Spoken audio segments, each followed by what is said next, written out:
civilmedia.mk. Слободно, независно, отворено. Политиката веќе не се води конвенционално, како што тоа се случува од 15 на 20 години. Не се водат ни војните веќе конвенционално. Вие знаете дека речиси сите земји во светот веќе имаат сайбер команди, исти какви што имаат за копнени, за поморски и за авиациски сили и така натаму. Ресурсите кои се одделуваат за тој тип на одбранбени, а можда и офанзивни операции се не помални отколку ресурсите што се одделуваат за некои другите. Тоа е едно. Второ, се пресели целата реалност на политичкиот и општествениот живот во голем дел во виртуелниот свет. И оно што владее со пораките, со динамиката, со офанзивата во виртуелниот свет, тој врши влијание во реалниот свет. Така што нема потреба да се оди во многу широки долги објаснувања. Едноставно контролата на процесите во виртуелниот свет е висок интерес на оние кои што се занимаваат со борба да се дојде на власт. Трето, ние сите знаеме дека нашите партии големи, особено бившата власт, разви голем капацитет во таа смисла. И ние сите, онака, како да кажам, дискретно говориме за цели операции кои што ги водат и во оваа црна сфера, да ја именувам, во интернет операциите. Тоа не се тајни, има луѓе кои внатре говорили и говорат дека тоа се прави. А бидејќи ние се осведочивме дека претходната власт беше навистина расположена да влезе во многу по-конкретни злоупотреби на системот. Немаме многу причини да бидеме коматни и сигурни дека тоа нема да се прави и понатаму. Веројатно од сите, но особено од оние кои што имаат развиени капацитети за тоа. Тоа е едната. Вие памтите кога минатите избори беше срушен сајтот на ДИК. И сега јас ви го спомнав пензискиот фонд, но замислете доколку, да речеме, резултатите од гласањето доцнев 48 сати. Во едни избори кои што се предвидува дека ќе бидат со релативно блиски резултати. Замислите што ќе се случи тоа не само од домашни политички фактори, туку може би од фактори кои што имаат одредени интереси кон државата, а не се секогаш позитивни интереси. Второ, јас ви спомнав дека од тие 5 компании местот кај што сме били напаѓани,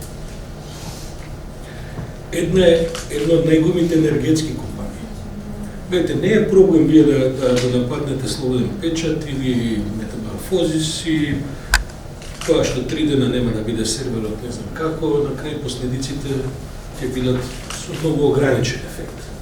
Што мислите, што ќе се случи ако се нападне енергетскиот систем на Македонија?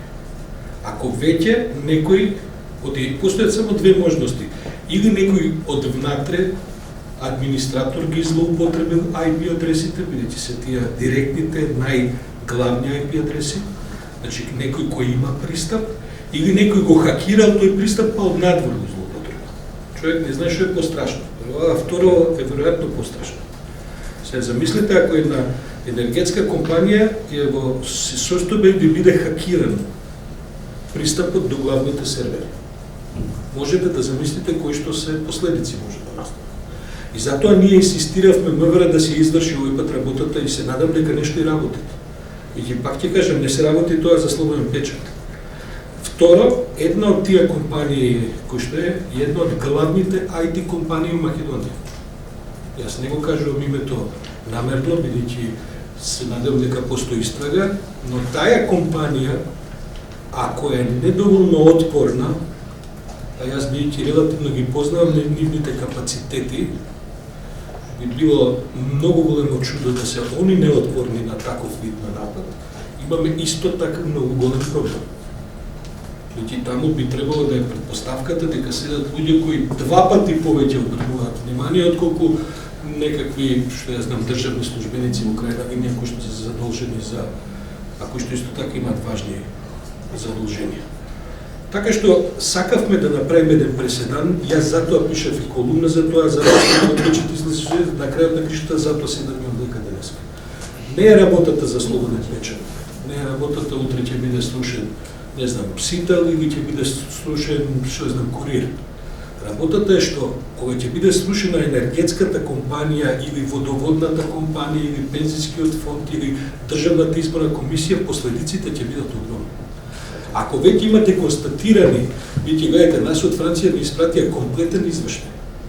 Значи, не само IP адресите, во секунди, лова, промет, знаете како ги прават, тие се прават автоматски тоа, не е некој не знам каква истрага, и тие имаат капацитет тоа да го направат. Значи, доказите се несоборливи. Таму не може некој да каже ова не се случило. Работата истрагата да каже дали е хакиран тој или самиот учествувал тоа. Ако учествувал, тогаш веќе разговараме за ова што го кажува Филип, за организирана група, бидејќи тоа правено од 5 адреси, во исто време, како објави слободен печат во тој секунд престана нападите. Значи, како изгледа со сообштение во петокот, колку часа беше тоа, во тој секунд престана нападите. Што за една истрага може да биде занимлив елемент околу тоа како е правено. Но ако не го правеле они, а некој им ги хакирал, и тоа е исто така многу. И повторно да кажам, мислам, не го спомнав случајно НАТО, иако не е работата и дали сте членка на НАТО или не сте членка на НАТО. Гледате, интересите околу Македонија, политички, безбедност и така натаму, се интереси кои што се дефинирани, анализирани од сите можни аспекти и ние сме биле цели на, како што и веројатно и јавноста знае, 30 години одека има спротивставени конфликтни интереси. И ако најновата членка на НАТО не е способна да се носи со тој тип на предизвици, не се тоа системи кои се наивни. Мислам, они се исто така изложени, предпоставам дека и они прават операции кои што се зад границата на како се кајто на фронтот или како се не знам така. И тоа нас во известна смерка не компрометира. Ние сме сега во позиција кога ќе почнат процедурите за издавање безбедносни сертификати на различни нивоа на луѓе и на системи цели кои што ќе треба да се приклучат во Северноатлантската алијанса. Така што затоа мислиме дека ова не е баш така наивна вест.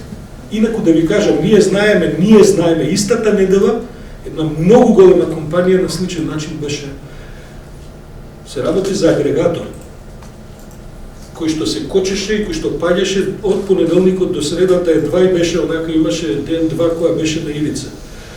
Најчесто компаниите молчат, не кажуваат тоа што велат банки, така натаму биќе не сакаат да се помисли дека се небезбедни. Меѓутоа тоа се големи проблеми. Бидејќи упадање во банкарски системи е нешто што се случувало и на што мора да се води внимание. Ние решивме, се консултираше раководството на компанијата во Слободен печат дали да се објавува тоа. Заради ова го објавивме, не за да си правиме реклама. Мислам на крајот на криштата. Меѓутоа го објавуваме заради ова, бидејќи е можност да тоа некој, ова што го говорат и колегите и Филип, така да разберат луѓето дека се тоа сериозни кривични дела. Ако вие го срушите системот на скопските клиники, ќе има смртни последици. Барем за 15 операции кои што се на отворени луѓе што се во тек. Така што луѓето мора да разберат дека тоа не е да се седи некој дома па нема што да прави му издодебно или го мрази Сашо или го сака не знам кого, па сега му прави штета.